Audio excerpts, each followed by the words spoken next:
this video I will show you how to fix if keeps crashing on Samsung Galaxy A53. Let's start the video. First of all, go to App Library. Here click on Settings app. Now in Setting, scroll down and click on Software Update. Download and install. You will check your software update is latest. If it not latest, update your software latest. After update software latest, go back to home screen. You will see a problem is solved.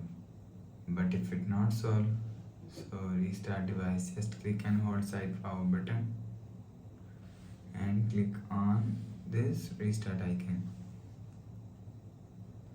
Again tap on this restart icon. You will see phone is restart. After restarting, enter phone pin. You will see your problem is solved. But if it doesn't fix this problem, go to App Library, scroll down and click on Settings app.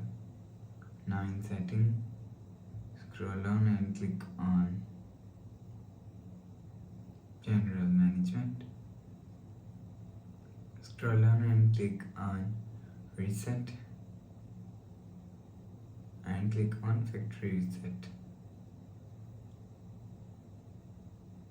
Click on Reset, enter phone pin and click on Delete all. You will see your problem is solved. So please subscribe for more new latest videos. Thanks for watching.